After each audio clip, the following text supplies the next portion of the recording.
Bab غسل ما يصيب من فرج المرأة. Ghasli, washing off of what? ما يصيب, that which reaches, which comes, من فرج المرأة, from a woman's private parts.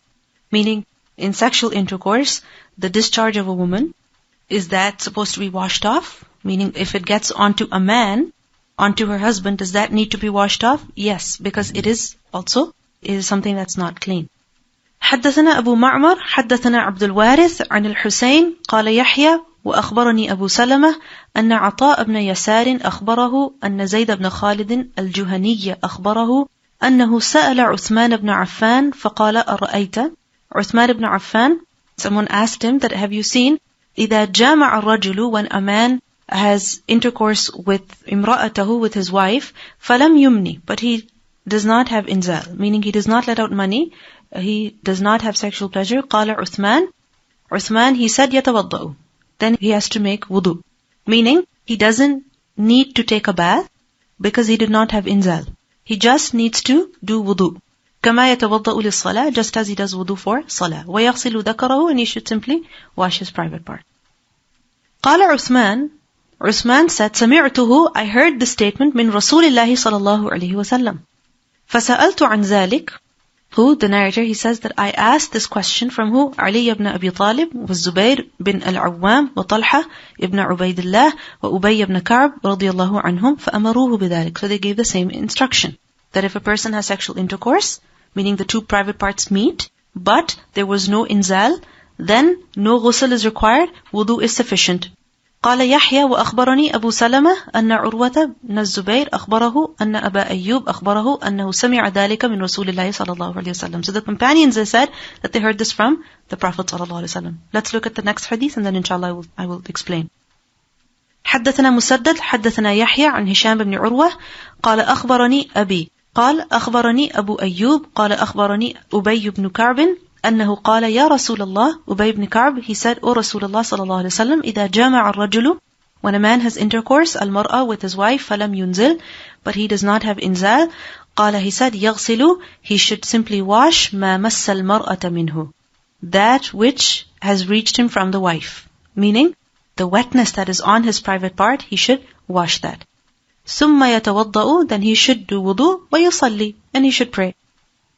So Imam Bukhari, he explains these two ahadith, that just because of the existence of these ahadith, and the knowledge that these ahadith are definitely authentic, a person should not think that this is what should be done. Meaning, if a person only has physical contact but no inzal, then ghusl is not required.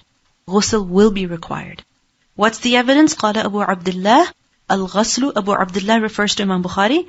He said, al-ghaslu, taking a ghusl, that is ahwat, that is more, you can say more careful, that is safer. Ahwat is from ihtiyat, okay, meaning it is safer, it is better to take a bath in this situation. Why? وَذَاكَ الْآخِرِ, because that was the last command, that was a final instruction that the Prophet ﷺ gave. Meaning at the beginning, the companions, they were allowed to just do wudu in this situation and just wash off the private part. But later on, this was abrogated. Alright? Later on, this was abrogated. And so now, the ruling is that even if there is no inzal, still, on the mere physical contact of the private parts, ghusl becomes wajib. Ghusl becomes wajib. وَذَاكَ الْآخِرِ, and that is the last command. وَإِنَّمَا, so why did Imam Bukhari mention this? Why? بَيَّنَّا, we have clarified لِاخْتِلَافِهِمْ, because of their ikhtilaf. Meaning, these ahadith, they appear to contradict the one that we learned earlier. Imam Bukhari has mentioned all of them and has explained so that when we come across this hadith, we don't get confused. So that we don't get confused, that this is a contradiction. Earlier we learned that you have to take a bath. Now we learned that companions are saying you don't have to take a bath.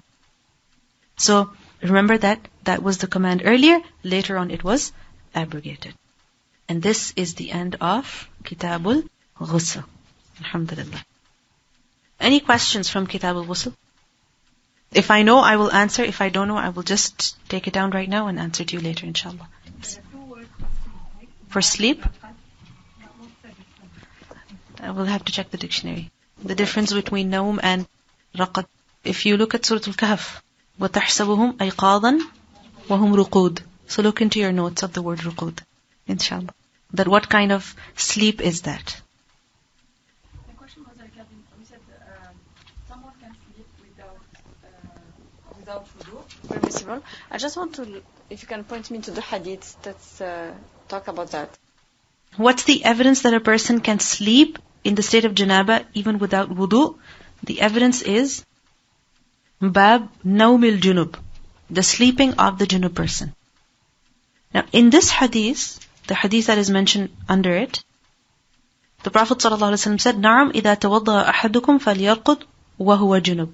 Wudu is mentioned, yes. But Imam Bukhari still uses this hadith because a person, he's not able to pray still.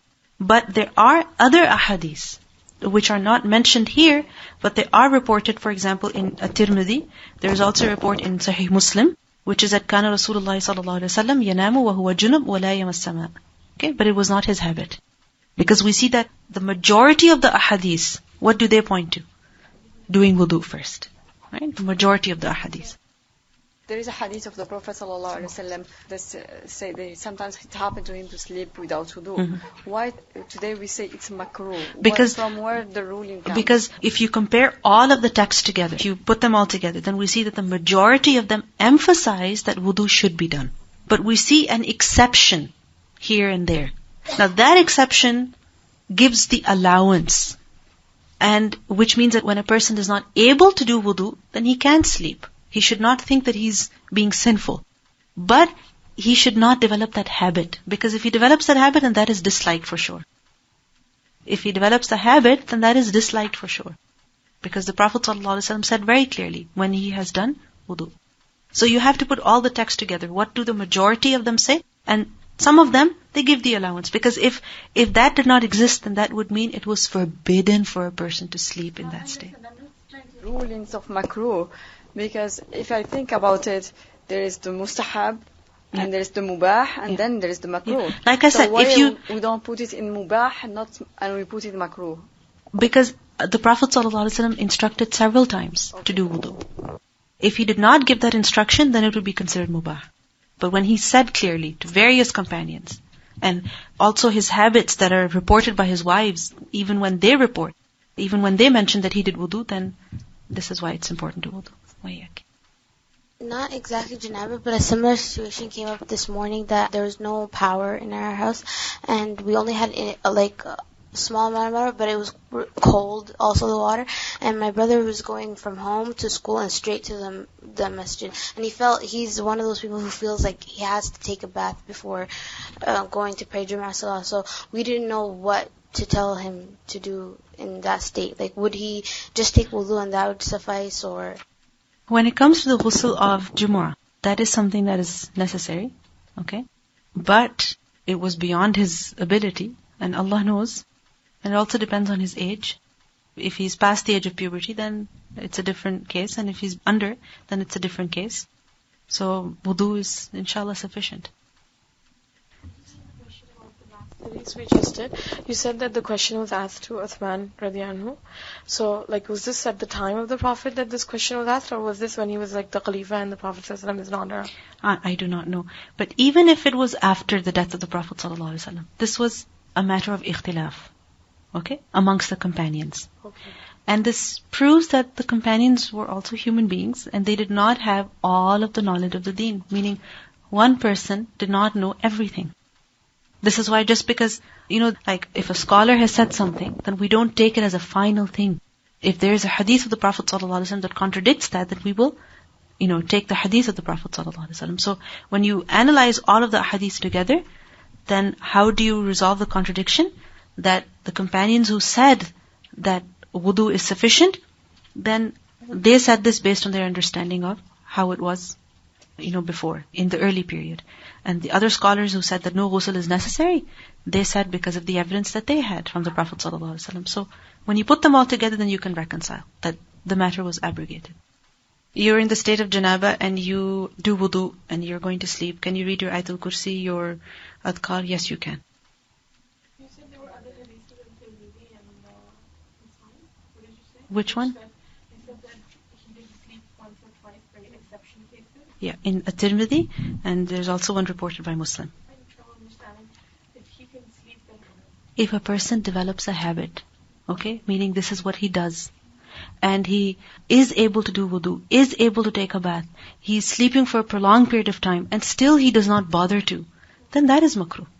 I mean, we don't know the situation that the Prophet ﷺ was in. Perhaps he slept for only a short while. We know that his night sleep was also disrupted, right? He did not sleep for a long stretch of time. So like I said earlier, that if you're sleeping for just an hour or two, not for an extended period of time, it's not a habit of yours, then in that case, you can sleep without wudu even. But it's better to do wudu. Like we learned earlier, that the masnoon way of performing ghusl is that the Prophet ﷺ would do wudu, like we learned in so many ahadith, and then he would pour water on his head and the rest of the body and the feet at the end. This is the masnoon way. But performing wudu is not necessary for the ghusl of janaba. Because in the Quran, Allah subhanahu wa ta'ala, what does He say? What's the command for the ghusl? فَطَّهَّرُوا. Obtain tahara. Okay? So, the process has not been mentioned. The process has not been described. For wudu, the steps have been mentioned. But for ghusl, the steps have not been mentioned. The instructions have not been given. And this is the reason why the scholars say that it is permissible that a person just washes himself. So for example, if a person takes a lap through a swimming pool, from one end to the other, he's thoroughly wet. Ghusl is done. As long as obviously the intention is there that he is coming out of the state of janab. Zakara is to remember. Mm-hmm. It's to his private parts. No, the word dhakar is a noun. The verb dhakara, he remembers. Okay? The word dhakarun is a noun, and that refers to the male private part. Because al-dhakar wal-unsa.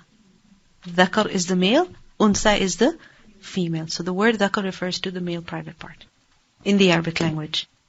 I'm just thinking how important it is to continue to learn and take knowledge as a whole. If we study, let's say somebody opens this chapter and they only read hadith number 291. And they say, no, I've read it in Bukhari and it is the action of Sahaba. They're reading only one hadith. So incomplete knowledge sometimes can do big damages. It is very important for us, all of us, to realize that even if we've completed a couple of courses, even if we have completed the Kitabul Wudu here, there is still more out there. There is so much to learn. And this is the reason why I kept you in suspense, right, of Kitabul Hayd, that we will deal with it when it comes, inshallah. Because there are many things that we need to learn about that too, inshallah. سبحانك اللهم وبحمدك نشهد أن لا إله إلا أنت نستغفرك ونتوب إليك. السلام عليكم ورحمة الله وبركاته.